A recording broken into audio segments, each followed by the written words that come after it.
Good morning, everyone.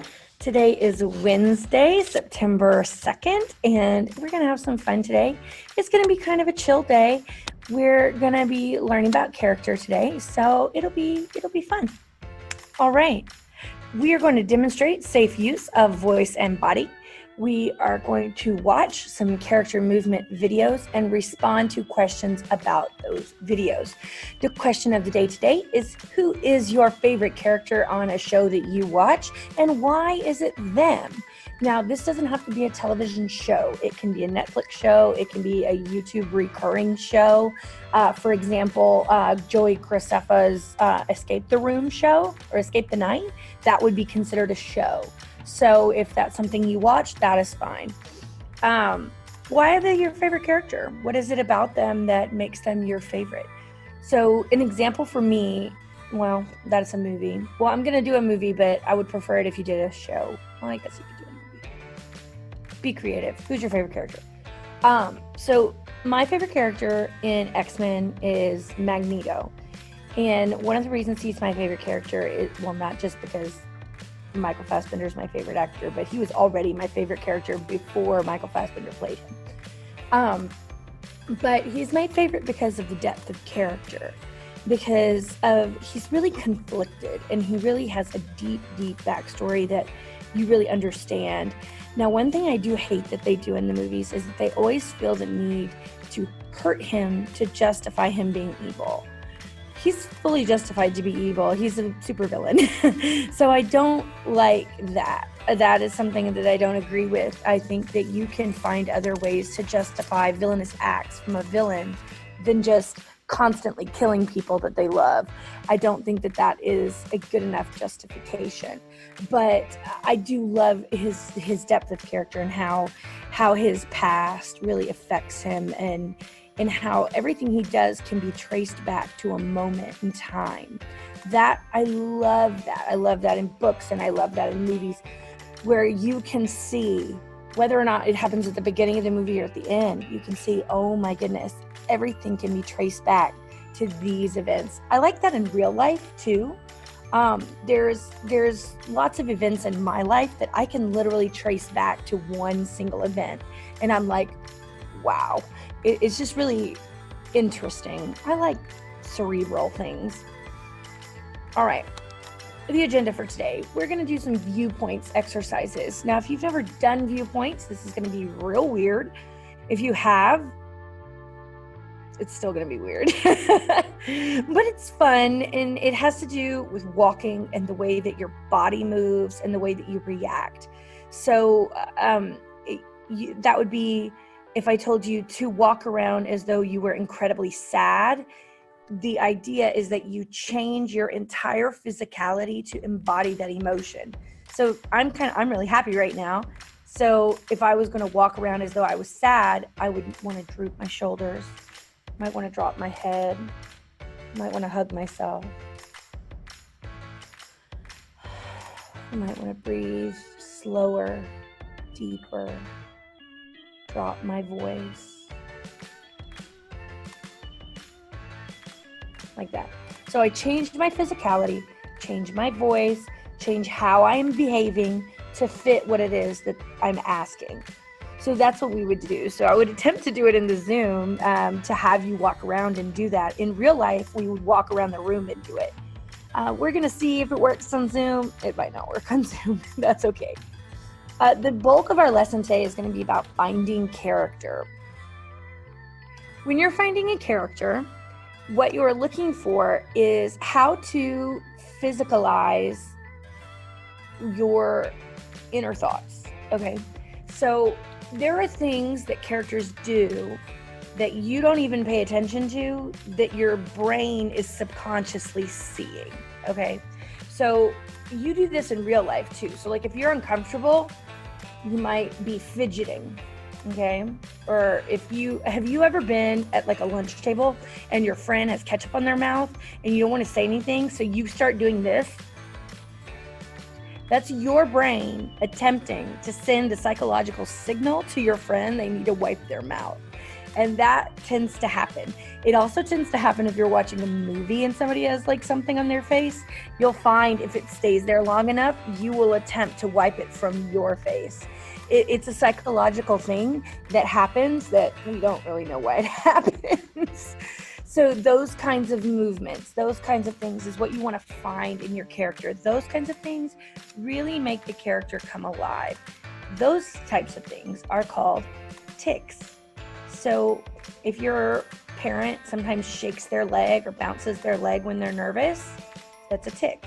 If you do this a lot, that's a tic. I do that. I wear glasses. They slide down my nose.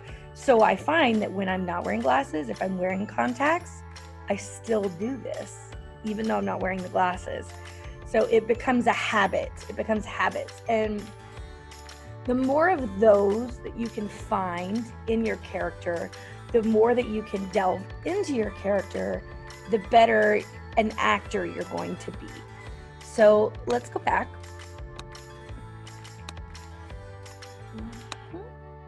So what we would do at this point would be we would practice doing some character walks. I would show you a video. I have linked the video on the homepage. I'll show you the link in a moment. And then we would talk about life story. Now, one of the exercises that we do in Viewpoints is that we have you use your physicality and your body movement to explain your life story. Once you've learned the basics of this exercise, you'll be able to do this with your characters. The more detailed a backstory you can get with your character, the better your character will be. Now, while you can act as a character and just say, okay, teenage girl, you can. But the more you come up with for your character, the better your acting will be. So instead of me just being teenage girl, I could be teenage girl who has anxiety, who is suffering from depression, or I could be teenage girl who is the top of the school but is terrified she's going to lose it at any moment. That's how you get Mean Girls, Regina George, am I right? So after we did a bunch of those exercises and we watched a bunch of those videos that I have, we would then check for understanding and ask what you learned about your character today, if there's anything that you need help with, and if you understand the assignment. Now, for this video, I have not told you the assignment yet. I will have in the class. You would then judge your understanding, and then you'd be released to do your assignment. Your assignment today is movement questions. So if we go to Canvas, and we select assignments, and you go to Wednesday. This is the video that I was telling you about the character walks right here. You can watch some of those videos. There is the assignment. It says movement questions. So when you click on it, it takes you to the assignment. And there are also videos here. Now, to answer the questions, you have to watch the videos. So this is the first video. And it should play in Canvas, but I think you can open it if you need to. I believe I linked it here also. So if this video won't play in Canvas, you can click this and it should open in YouTube. You're going to watch this video, listen to what they have to say, learn the character lesson that she is teaching, and then based on her lesson, you're going to answer these questions, all right? So now these questions aren't going to really make sense until you watch this video. All right, this is a very important video to watch. Now the same for this one below. So then you're going to watch this video and you're going to answer these questions. So total there are 8 questions and you're going to answer them in the text box entry, or if you answer them like on paper or on notes or wherever on your iPad, you can take a screenshot or a picture and file upload that as well. So you have 2 videos to watch and 8 questions to answer.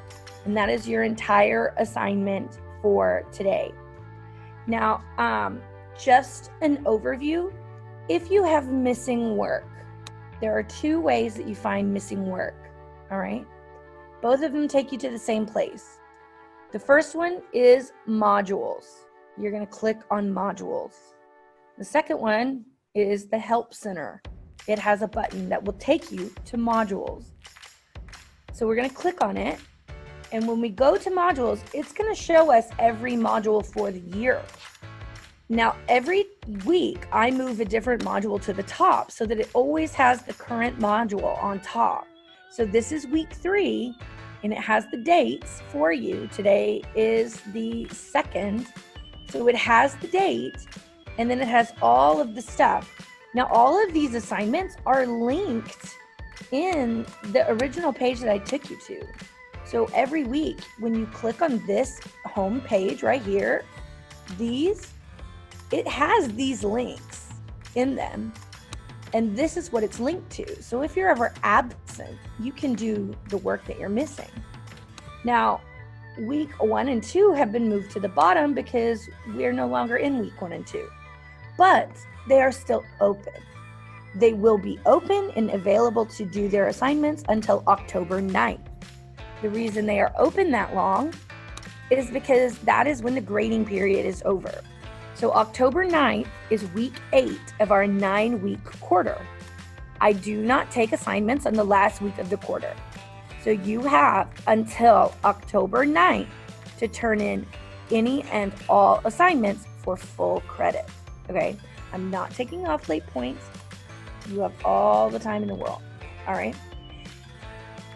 Side note, if you don't know how to do an assignment, please do not turn in the assignment with the words, "I don't understand the assignment." Please email me. Please email me so that I can help you with that. All right. I love you guys. Thank you so much for watching this video. I hope that you had a great, day yesterday with your dances, and I can't wait to read your little character questions today. So I will see you tomorrow.